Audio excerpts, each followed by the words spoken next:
आज के इस YouTube चैनल में समाजशास्त्र के सभी छात्रों का बहुत बहुत स्वागत है। और हम बता दें कि आज हम लेकर आए हैं अगली वीडियो निर्धनता के बारे में। इसके पहले हम निर्धनता के बारे में बता चुके हैं कि निर्धनता क्या है, इसका अर्थ और परिभाषा क्या है। तो आज हम बताने जा रहे हैं निर्धनता के कारण और उसका दुष्परिणाम। यदि आपको वीडियो अच्छी लगे तो लाइक करिए, सब्सक्राइब करिए और अधिक से अधिक लोगों तक शेयर करिए और कमेंट भी करिए ताकि हमें पता चले कि आपको वीडियो कैसी लगी। तो चलते हैं अगले टॉपिक की ओर। हम जानते हैं बच्चों की निर्धनता हमारे देश की एक बहुत विकट समस्या बनी हुई है आज के समय में। और निर्धनता की वजह से बहुत सारी समस्याओं का जन्म हुआ है हमारे समाज में, हमारे देश में। गिलिन एंड गिलिन एक समाजशास्त्री वैज्ञानिक हैं, उनका नाम है गिलिन एंड गिलिन। तो उन्होंने निर्धनता के कारणों के बहुत सारे कारणों के ऊपर बताया है, जैसे सामाजिक कारण, आर्थिक कारण, व्यक्तिगत कारण, राजनीतिक कारण, सांस्कृतिक कारण। तो बहुत सारे कारणों के बारे में उन्होंने व्याख्या की है। तो चलिए हम आगे चलते हैं, इसके कारणों के बारे में जानते हैं कि कौन कौन से कारण हैं जिसके वजह से हमारे समाज में निर्धनता, हमारे देश में निर्धनता ने जड़ पकड़ रखी है, जिसके वजह से बहुत सारी समस्याओं का जन्म हो रहा है और हमारा देश एक एक कर धीरे धीरे करके अंधकार की ओर, पतन की ओर चलता जा रहा है, जो कि विकास में बाधा उत्पन्न हो रहा है हमारे देश के विकास में। तो चलते हैं आज का हमारा टॉपिक। ये तो अगला पॉइंट है जिसके ऊपर हम लोग डिस्कस करने जा रहे हैं, जो कारण है निर्धनता के लिए। सबसे पहला पॉइंट है अशिक्षा। अशिक्षा एक ऐसी समस्या है जिसके वजह से हमारे देश में निर्धनता बनी हुई है। जो लोग शिक्षित नहीं हैं, उनके पास रोजगार नहीं है, बहुत सारी समस्याओं से ग्रसित हैं, जिसके वजह से हमारे देश में निर्धनता बनी हुई है। अशिक्षा के बाद है अधिक जनसंख्या, बहुत अधिक जनसंख्या, जिसे हम जनसंख्या विस्फोट के नाम से भी जानते हैं। हमारे भारत देश की बहुत बड़ी समस्या है कि दिन प्रतिदिन तेजी से जनसंख्या में वृद्धि हो रही है और जनसंख्या के अकॉर्डिंग जो आय दर है उसमें विकास नहीं हो पा रहा है। खाद्य सामग्री है, जो संसाधन हैं, उसके अकॉर्डिंग विकास उसका नहीं हो पा रहा है, जिससे कि हमारे देश में गरीबी, निर्धनता जैसी समस्या बनी हुई है। जनसंख्या के बारे में माल्थस एक वैज्ञानिक हैं, उन्होंने एक सिद्धांत दिया है। उन्होंने बताया है अपने सिद्धांत में कि जिस अनुपात में जनसंख्या की वृद्धि हो रही है, उसी अनुपात में यदि संसाधनों में वृद्धि नहीं होती है तो हमारे देश की स्थिति खराब होती जाएगी, अच्छी नहीं रहेगी, बहुत सारी समस्याओं का जन्म होगा, यानी कि असमानता उत्पन्न होगी। तो इस प्रकार से माल्थस ने बताया है। तो जनसंख्या, अधिक जनसंख्या भी हमारे देश में निर्धनता का एक बहुत बड़ा कारण है। एक अभिशाप के रूप में बनता जा रहा है जनसंख्या, अधिक जनसंख्या। अगला पॉइंट है व्यक्तिगत कारण। व्यक्तिगत कारण एक ऐसा कारण है, इसकी वजह से भी निर्धनता हमारे समाज में और हमारे देश में बनी हुई है। व्यक्तिगत कारणों के अंतर्गत आता है, ये सब सारी चीज़ें आती हैं, जिसमें हैं जैसे व्यक्ति कोई अपंग है, अपंगता का शिकार है, कोई पागल है व्यक्ति, कोई मूर्ख है और व्यवस्थित ढंग से धन का सदुपयोग न कर पाना। तो कई प्रकार की समस्याएं हैं और कुछ तो पीढ़ी दर पीढ़ी चलती आती है, जैसे पागलपन है और कई प्रकार की बीमारियां होती हैं। तो ये सब व्यक्तिगत कारण होते हैं, जिसके वजह से व्यक्ति जो है निर्धन बना रहता है, बहुत सारे धन का व्यय कर देता है और उसके अकॉर्डिंग उसकी आय नहीं हो पाती है, जिसकी वजह से निर्धनता बनी रहती है। तो यह है व्यक्तिगत कारण। अगला है भौगोलिक कारण। निर्धनता का ये भी कारण है, भौगोलिक कारण, जो कि बहुत बड़ा कारण बना हुआ है। भौगोलिक कारण के अंतर्गत वे सब चीज़ें आती हैं जो कि आज बहुत बड़ी विकट समस्या उत्पन्न कर रही है, जिसकी वजह से बहुत बड़ी बड़ी समस्याएं आ रही हैं, जिसकी वजह से हमारा आर्थिक दर में कमी आ रही है। वो हैं जैसे बाढ़, भूकंप आना और तूफान आना और बहुत ज़्यादा कोई बीमारी, आपदा, अचानक कोई बीमारी आ जाना, सूखा।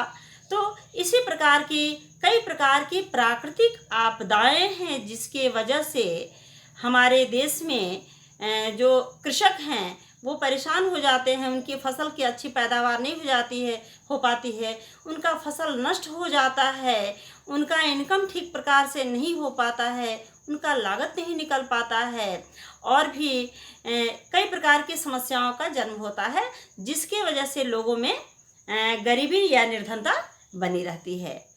अगला पॉइंट है हमारा सांस्कृतिक कारण। सांस्कृतिक कारण भी हमारे समाज में एक बहुत बड़ा कारण के रूप में बना हुआ है। संस्कृति हमारे समाज में, संस्कृति के बारे में हम जानते हैं कि प्रत्येक जाति में, प्रत्येक क्षेत्र की अलग अलग संस्कृति है, प्रत्येक जाति की अलग अलग संस्कृति है। मतलब कि संस्कृति मीन्स उनका रहन सहन, उनका रीति रिवाज, तो बहुत सारी चीज़ें हैं जिनका पालन करना वो सामाजिक रूप से आवश्यक समझते हैं।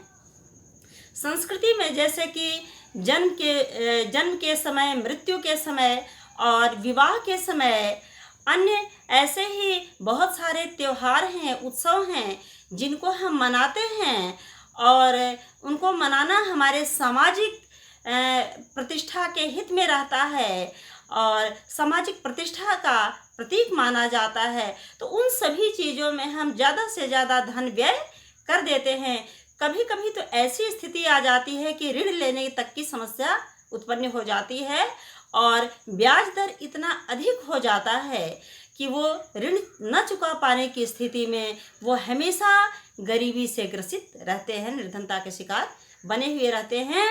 पुराने समय में ये प्रमाण है, जो दास प्रथा है, इसी बात का प्रमाण है, जो कि बड़े बड़े साहूकार लोगों के अंडर में काम करते थे, उनसे ऋण ले लेते थे, ब्याज ले लेते, और ब्याज वापस न चुका पाने की स्थिति में वो हमेशा उनके यहाँ कार्य करते रहते थे। तो यह भी एक कारण है निर्धनता का।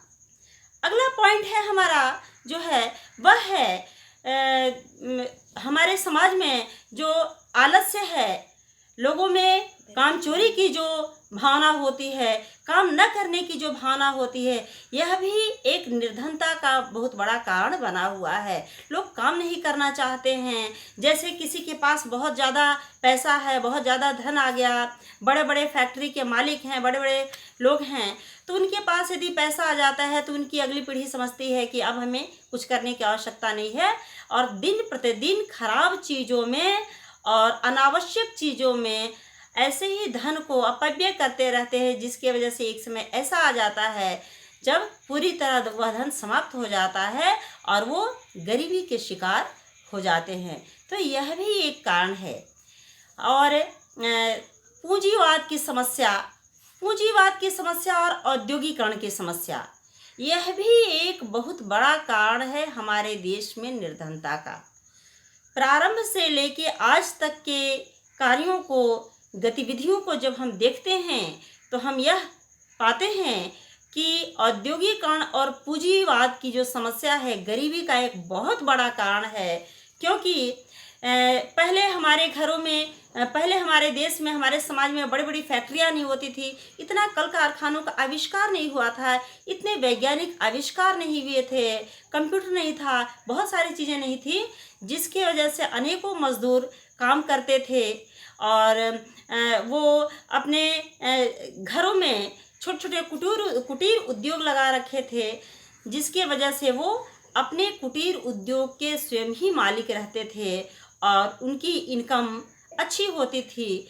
हमारे देश में हम बता दें कि बहुत पहले से ही सादा जीवन, उच्च विचार पर को महत्व दिया जाता है, जिसकी वजह से ऐसी मानसिकता थी लोगों की कि हम लोग कम खाएंगे और कम आय होगा, लेकिन अपने घरों में रहेंगे, अपने देशी चीज़ों का उपयोग करेंगे। लेकिन आज के समय में औद्योगिकरण बढ़ गया है, पूंजीवाद की समस्या बहुत ज़्यादा तेज़ी से बढ़ रही है, जिसकी वजह से कल कारखानों के अत्यधिक प्रयोग की वजह से जो मजदूर थे वो बेकार हो गए हैं। उनके छोटे छोटे कुटीर उद्योग का स्थान बड़े बड़े उद्योग धंधों ने ले लिया है, जिसकी वजह से वो गरीबी के शिकार हो रहे हैं और जिनको नौकरियां मिलती भी हैं वो शोषण के शिकार हो जाते हैं।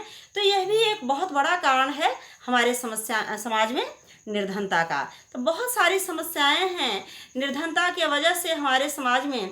धीरे धीरे इस निर्धनता की वजह से हमारा जो समाज है वह सामाजिक और आर्थिक रूप से पतन की ओर चलता जा रहा है, उसका विकास नहीं हो पा रहा है। इसके अलावा बहुत सारी समस्याओं का जन्म हुआ है जो निर्धनता के वजह से। वो समस्याएं हैं वेश्यावृत्ति और हमारे समाज में असंतुलन होना, लोगों का स्वास्थ्य स्तर है वह निम्न होना, और चारित्रिक पतन होना। तो इस प्रकार से बहुत सारी खराब आदतों का जन्म हुआ है। इसके अलावा शराब पीना, मनोरंजनालय के नाम पर बाहर जुआ आदि का प्रयोग करना और कई प्रकार की इसी प्रकार की वेश्यावृत्ति जैसी बहुत सारी चीज़ों का जन्म हुआ है, जिसके वजह से हमारा समाज का भविष्य अंधकार में चलता जा रहा है। तो बहुत सारी समस्याएं हैं, बहुत सारी समस्याओं के वजह से हमारा जो देश है वह गरीबी का, निर्धनता का शिकार बना हुआ है। तो आज का वीडियो यही समाप्त करते हैं और अगली वीडियो में आगे का लेकर हम आएंगे। धन्यवाद।